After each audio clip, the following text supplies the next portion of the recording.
New Orleans, 1918. A city alive with jazz, culture, and thriving businesses. Italian immigrants ran small grocery stores, families sat on their porches in the humid southern air, and musicians filled Bourbon Street with the sound of trumpets and saxophones. But beneath the lively surface, something dark lurked in the shadows. It moved silently, unseen, waiting to strike, and when it did, it would leave an entire city trembling in terror. It was the early hours of May 23, 1918. The city was sleeping, but a figure in the darkness was very much awake. He moved through the streets without a sound, his long coat barely swaying as he approached his target. A small Italian-owned grocery store on Upper Line and Magnolia Street. Inside, Joseph Maggio and his wife Catherine lay in their bed, completely unaware of what was about to happen. Then with precision, the figure reached into his coat and pulled out a straight razor. He pressed it against the wooden doorframe and began carving away at the weak spot. Wood splinters fell to the floor as he chiseled a hole large enough to reach inside and unlock the door. He stepped inside. The house was still, silent.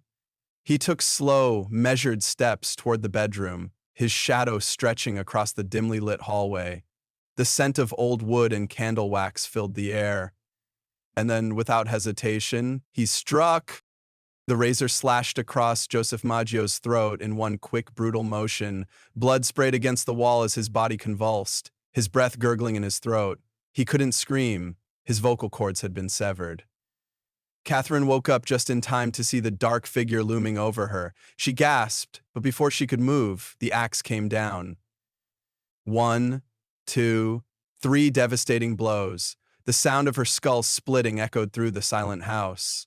And then, as quickly as he had arrived, the figure was gone. He left behind the bloodied axe, the razor, and an entire city about to awaken to a nightmare.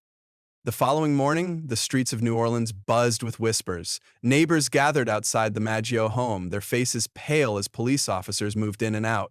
Inside, the crime scene was brutal. The wooden walls were streaked with dark splashes of blood. The bed was soaked in red. Detectives stood frozen, staring at the weapon left behind. A simple household axe, its handle covered in bloody fingerprints. There was no sign of forced entry. No valuables were stolen. Just death, swift and merciless. The police were baffled. Who would murder a well-liked, hard-working Italian couple? And why such brutality? They had no leads, no witnesses, only a signature, the razor and the axe. Then came the second murder. It wasn't an isolated incident. The Maggios were only the beginning. Over the next few months, the Axeman would strike again and again. The city held its breath, knowing it was only a matter of time before the next victim fell.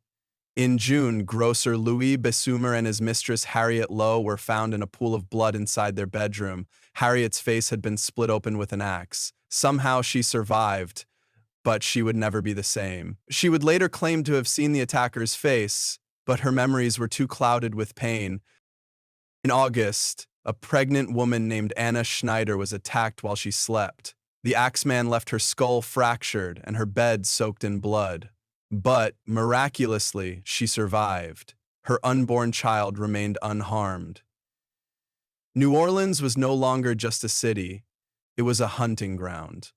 The police were helpless. The people were terrified. And then, the Axeman decided to speak. On March 13th, 1919, the local newspaper received a letter. The ink was bold. The words were chilling. It was signed, "The Axeman." They have never caught me, and they never will. I am not a human being, but a demon from the hottest hell. I am what you Orleanians call the Axeman. And then came the most terrifying part. I will make a proposition. On Tuesday night, I will pass over the city. If every house has a jazz band playing, I will spare them. If not, I will send my axe upon them. A demon, a killer, a challenge. That night, jazz echoed through every street. Every house had music playing. People danced not for joy, but for survival. And the Axeman? He never struck. August 10, 1919. The Cordemelia family became the final victims. The father and daughter were butchered in their home. The mother, barely alive, could only say, "He had no face, I saw nothing but darkness." And just like that, the Axeman vanished. No arrests, no suspects, no answers, only fear and speculation. Was he a man, a demon, a mafia enforcer, or simply a ghost that walked among the living?